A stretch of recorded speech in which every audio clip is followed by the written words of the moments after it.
First story. My entitled stepdaughter hated me for having an affair with her father. So I let my son bully her, and she cried to her father. And my husband took his daughter's side and demanded my son apologize, then blamed me. So I demanded to kick his daughter out of my house. Now I'm regretting my actions.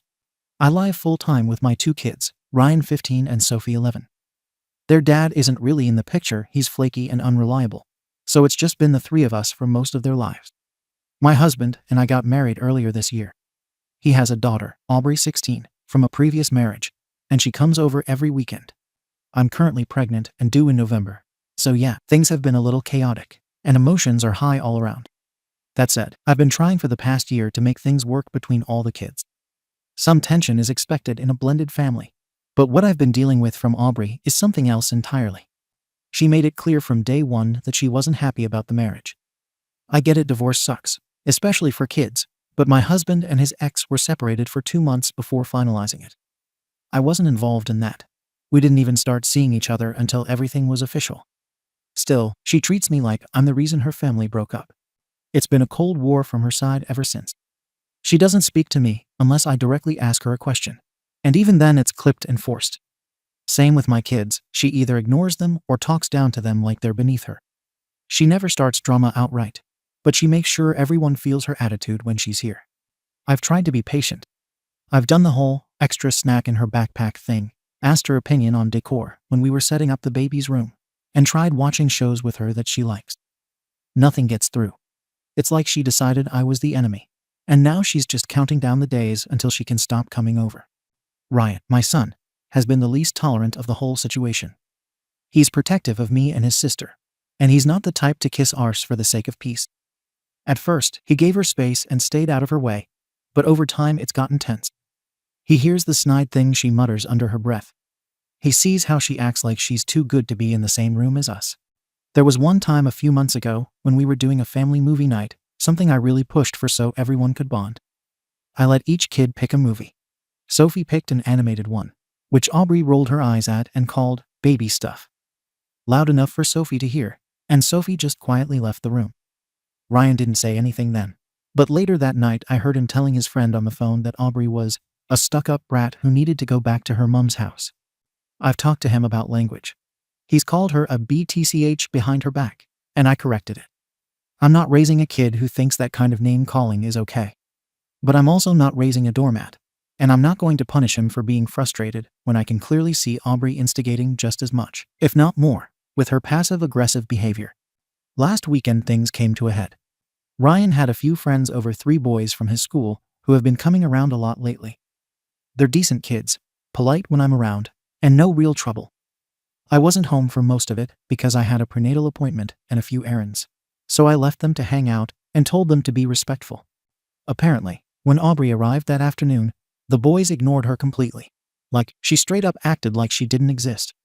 When she came through the front door, they joked that it opened by itself and pretended to be spooked by a ghost.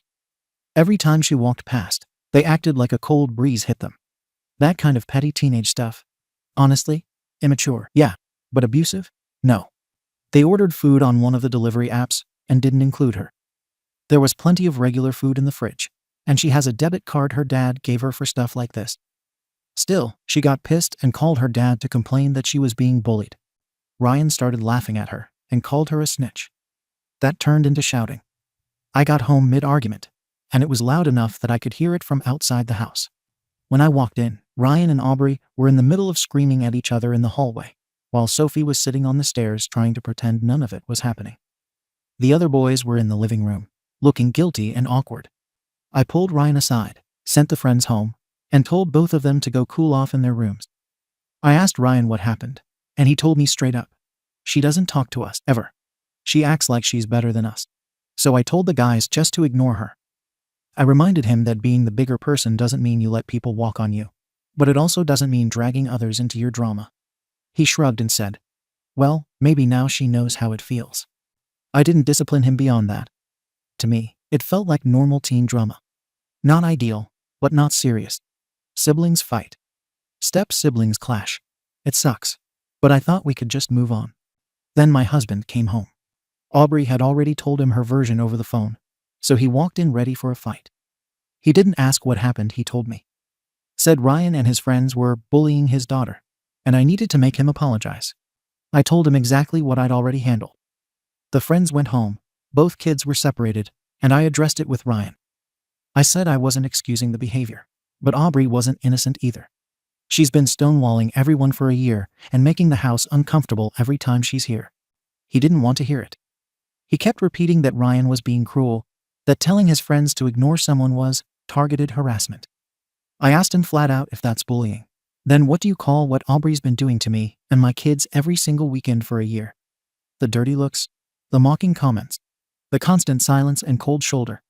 That's not bullying because she's doing it alone. He told me that wasn't the same. I asked why. Because she's his daughter and Ryan isn't. He said he didn't want to argue. He just wanted Ryan to apologize. I said I wasn't forcing him to unless Aubrey apologized, too. She's been pushing buttons for a year. Ryan finally snapped. I'm not going to make him apologize while Aubrey gets away with treating everyone like crap just because she's quieter about it. He didn't like that answer. Said I was playing favorites and trying to even the score between the kids instead of parenting. I told him if he was so concerned about Aubrey's comfort, she could stay home with her mom. Or if he wanted his weekends with her, he could take her to a hotel. But I wasn't turning my household upside down every time she came around just so she could sulk in silence and act like everyone else is the problem. He said I was being unreasonable. I said I was being consistent. If he wants accountability, it needs to go both ways. Aubrey doesn't get to swing for a year and then cry foul when someone finally swings back. So now things are tense. He's mad at me. Aubrey didn't come this past weekend. Ryan asked if that meant she wasn't coming back at all, and honestly, I didn't have an answer. I don't care either way. I'm not going to force my kid to grovel to someone who's been treating him like dirt. This isn't about some perfect Brady Bunch family. That was never going to happen. But respect goes both ways. I've put in effort. I've given her space. I've defended her when my kids crossed lines. I've corrected Ryan when he got mouthy. But I'm done catering to a dynamic where one kid gets to be hostile and the others have to walk on eggshells. So yeah, I told my husband that if Aubrey can't handle the natural consequences of being openly cold to people, she's welcome to opt out of this house. No one is begging her to be here. If she wants to pretend we're invisible, she can't be shocked when someone hands that energy back. He still says Ryan was out of line, and I should make him apologize. I still say it's not happening until I see some mutual accountability. Ada? Comments. Comment 1. Jesus Christ. OP, are you even trying to be a parent? Or are you just the bouncer for Team Bio Kids? Let's get something straight. Your 15-year-old coordinated a targeted exclusion campaign against a 16-year-old girl in her own dad's house. That's not normal sibling drama. That's straight up malicious. You called it immature. No, it's cruel. The ghost SHT, making her feel invisible on purpose. That's not petty. That's bullying, and you greenlit it by downplaying it. And before you throw Aubrey under the bus again, no, giving someone the cold shoulder for being uncomfortable in a house where her dad moved in with a new woman and her 2 kids and got her pregnant within a year is not the same. That girl is still adjusting. You're acting like she should be grateful for a damn snack in her backpack and fall in line like it's a sleepaway camp. You're not a neutral stepmom trying to balance things. You're openly hostile. She can stay with her mom. He can take her to a hotel. Seriously. That's how you talk about your husband's daughter. You're trying to erase her from the picture because she makes your life slightly uncomfortable. You're not just a ta. You're the adult in this situation, acting like a bitter teenager. Grow the hell up before you burn every bridge around you. Comment 2. I don't even like Aubrey based on how you described her. And I still think you're mishandling this hard. Look, I get it, she's cold, probably rude, and hasn't tried to blend in. She's likely resentful, and sure, maybe she thinks she's above you and your kids. But here's the thing, you married her dad. She didn't ask for any of this. You dropped her into a ready-made family with 2 kids and a baby on the way. And now you're pissed she's not fake smiling and calling you mom. Your son weaponized social exclusion in a way that was clearly meant to humiliate her in front of peers. If it were the other way around, if Aubrey told a bunch of her friends to treat Ryan like a ghost and exclude him, you'd be flipping out. But here's where it gets worse. You refuse to have your kid apologize unless she apologizes first. If you were actually trying to lead by example, you'd have had both kids sit down, acknowledge hurt feelings, and work something out. Instead, you're playing favorites, and your son knows it. Your husband's pissed because you're acting like his kid is expendable.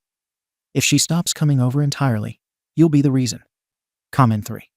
This sub coddles teenagers like they're all traumatized woodland creatures. No. Aubrey is 16. She's old enough to know that giving people the silent treatment for a year straight and acting like she's the only one in the room with a pulse isn't just adjusting, it's provoking. She made the bed. She doesn't speak to your kids. She treats you like a side piece, even though the timeline is clean. And now she's shocked when she gets that energy mirrored back at her. Boo effing who? Could Ryan have handled it more maturely? Sure. But he's 15. You addressed it. You didn't reward the behavior. You didn't throw gasoline on it. And you didn't make excuses. You kept it real. Aubrey called Daddy because she couldn't manipulate the room into defending her for once. And now he's panicking because his kid finally lost her top spot. I'm not saying she's the villain. But if you walk around like you're too good for everyone and people stop including you, that's called reality. You're not running a therapy retreat. You're managing a home with real dynamics. Let your husband be mad. Let her stay at her mom's.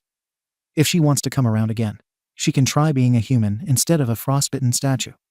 NTA. Update. It's been a rough couple of weeks, and I wish I could say things have calmed down, but it's been the opposite. Everything exploded at once, and I'm stuck trying to hold it together while getting attacked from every direction in my own house, by people I used to trust, and even by strangers. I'm tired, I'm pregnant, and I honestly don't know where to go from here. After the incident with Ryan and Aubrey, my husband wouldn't drop it. He kept pushing me to force Ryan to apologize. He sat my son down and started lecturing him about respect, how he embarrassed the family, and how he needs to understand consequences. Ryan wasn't having it. He told him flat out that Aubrey's been disrespecting us since day one, and he wasn't going to pretend like she's some helpless victim when she's been treating everyone like garbage for a year. It got heated. Ryan raised his voice. My husband shouted back. It ended with Ryan saying, "You care more about her feelings than what this whole house has been like for me and Sophie." My husband turned to me and said, "This is your doing. He talks to me like this because you don't know how to discipline your damn kid." That stopped me cold. Not just because of what he said, I've heard that tone before. It's the same thing my ex used to say when I didn't jump fast enough for him. The same manipulation, different voice.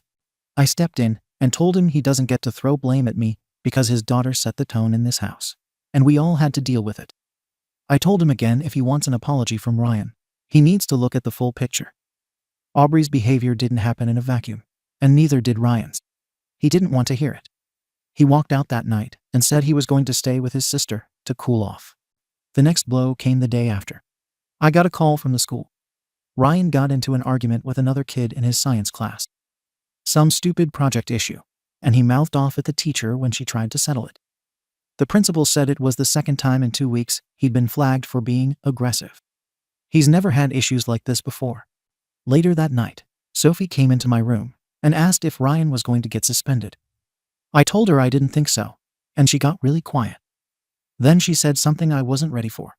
Sometimes when he's mad, he says things to me too, like I'm stupid or in the way. He doesn't hit me or anything, but I don't like when he gets like that. I asked her why she never told me before. She said she didn't want to make it worse. That wrecked me. I've been so focused on protecting Ryan from the outside pressure, the step family mess, his father disappearing, the school stuff, that I didn't even see what was going on inside this house. I told Ryan later, and he swore up and down he wasn't trying to hurt her. He said he was just angry all the time and didn't know where to put it. I believe him. I also believe Sophie. I told him that couldn't happen anymore. No excuses. No passing it off as stress. I'm his mom, not his enabler. But then came the final straw. My husband came back after a few days, and things were icy. We tried to talk. I told him about the school, about what Sophie said. His reaction? He nodded and said, "Well, I guess now we know where he gets it from." I asked him what the hell that was supposed to mean. And that's when he said it. "You started all of this when you came into this family on a lie. You think I forgot how fast you jumped into this marriage? You were sleeping with me before my divorce was final. And now you want to act like this chaos isn't on you." I couldn't believe he went there. For the record, and I don't care how anyone spins it, I was not sleeping with him during his marriage. Yes, we connected before the divorce was final. But nothing happened until it was official. It wasn't some seedy affair behind closed doors. We talked. We lent on each other. We bonded. I wasn't some side piece. He pursued me. We were friends through my brother for years. But now, conveniently, because he's mad, it's all being rewritten like I blew up his family. I told him he could believe whatever made him feel better. But I wasn't going to sit here and let him weaponize our timeline just because his daughter doesn't like me. He left again. I don't know when he's coming back. I don't care if he does. Now I've got Ryan acting out in school, treating his sister like an emotional punching bag. I've got Sophie scared to speak up. I've got my husband flipping the narrative on our entire relationship. And I've got Aubrey, who hasn't been back since, still feeding into the drama from the sidelines. Everyone wants me to do something, fix it, punish him, control the household. But no one's asking how any of this started. No one's asking why Ryan's angry, or how hard it's been on these kids, having to adjust to new rules, new dynamics, and new loyalties. They just want a scapegoat. Ryan's not a monster. He's a 15-year-old with abandonment issues, a broken relationship with his dad, and now a stepfather who's made it clear who the real kid is. Is he acting out? Yes. But I'm not going to throw him under the bus to make everyone else feel more comfortable. And if people want to dig up how my relationship started and throw labels on it, fine. Say what you want. I know the truth. I wasn't looking for drama. I wasn't some affair. I found someone I connected with during a lonely, messy chapter. I wanted a partner. I still do. But I'm not going to beg someone to stay who's looking for a reason to walk. Right now, I'm focused on protecting my kids, both of them. Sophie's safety comes first. Ryan's mental health comes next. And this baby, when he gets here, will not grow up in a house full of tension, guilt, and half-truths. I've made mistakes. But don't come for me acting like I'm the root of all evil because a teenage girl with an attitude didn't get her way. If that makes me the arsey hole in your version of the story, so be it. Comments. Comment 1. I don't buy your narrative for a second. You've spun this whole story so that you're the lone warrior mom protecting her innocent son against the evil stepdaughter, the ungrateful husband, and the unfair school. But here's what it actually looks like. You cheated and married a man before his kid had time to process the divorce. You moved your kids in and got pregnant in less than a year. Your son bullies her, mocks her, and then fights her dad. You justify all of it with, he's been through so much, while ignoring your other kid saying he scares her. You keep saying you're tired and overwhelmed. Guess what? So is everyone else. Except they're dealing with your mess. You've got tunnel vision for Ryan, and you've let that turn into a blind spot so big it's costing you your marriage and your daughter's sense of safety. You're not the victim here. You're the common denominator. Start acting like the adult before your new baby is born into this disaster too. Comment 2. This whole mess stinks of one thing. Your husband realizing too late that he's not the center of this new family. He brought his daughter into your home, expected everyone to cater to her bad attitude. And now that she's not getting her way, he's pissed that no one's falling in line, including you. What does he do? Accuses you of cheating after he married you, while you're pregnant with his kid. He's not trying to solve anything. He's trying to reset the narrative to make you the problem. Classic reactive guilt tripping. And Aubrey, look, I don't doubt she's been through some stuff. But the way people treat her like a saint in conflict is exhausting. She was cold and petty for a year, and the moment someone gave it back to her, she called daddy to burn the house down. I'm not excusing Ryan either. He clearly needs help and boundaries, not just defenses.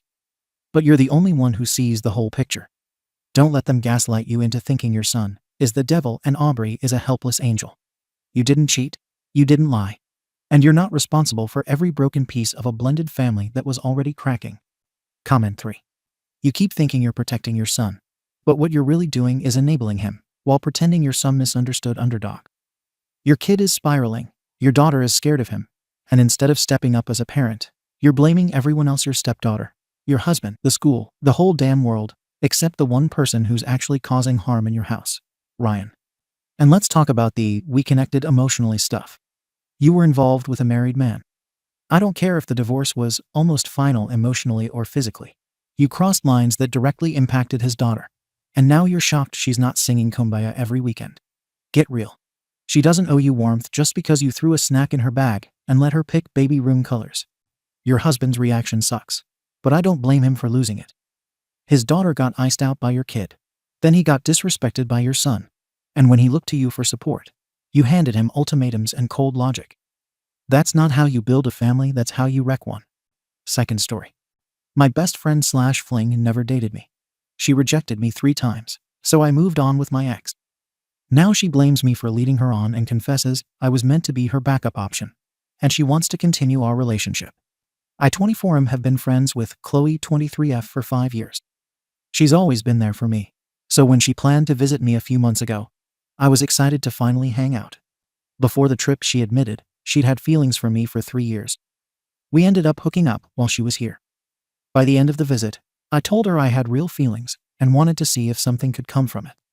She told me no, she just wanted to stay friends. I was hurt, but I respected it. A month later, she came back saying she couldn't hide it anymore and wanted to try. We started talking, but it never became a relationship. She was going through family drama, lost her job, and was bouncing between couches. I even asked if being with me was too much for her right now, and she agreed it was better to stay friends. So I let it go again. I had even planned a trip to fly out and see her for my birthday to see if she was serious, but she canceled on me. Twice. Meanwhile, she was chatting with her old flings, which I didn't care about since she told me we were just friends. Not long after, my ex-22F reached out. We'd ended on okay terms, so we started talking. I told her I wanted to take things slow. Out of respect, I told Chloe immediately. She got mad, ghosted me, then came back still sending flirty messages. At one point, after saying she didn't want a relationship, she texted, "But I miss you and your bed." So I moved forward with my ex. When I mentioned spending time with my ex and her family, Chloe exploded. She accused me of leading her on, said I was choosing someone else over her, and then cut me off. The next day she was reposting TikToks like, "When he makes you cry like this," and "Men ain't SHT. The thing is, I never lied, never hid anything. I asked her multiple times to clarify what she wanted, and she told me twice she didn't want a relationship. I respected her decision every time. She's the one who flip-flopped, canceled trips, and flirted after telling me no, and then got mad when I moved on. So, Ada for moving on after she made it clear she didn't want me. TLDR. Best friend admitted feelings, but told me twice she didn't want a relationship. Canceled on me twice, still sent flirty texts like, "I miss you and your bed." I told her immediately when I started talking to my ex again. When I moved on, she blew up and cut me off. Ada? Timeline from OP in comments.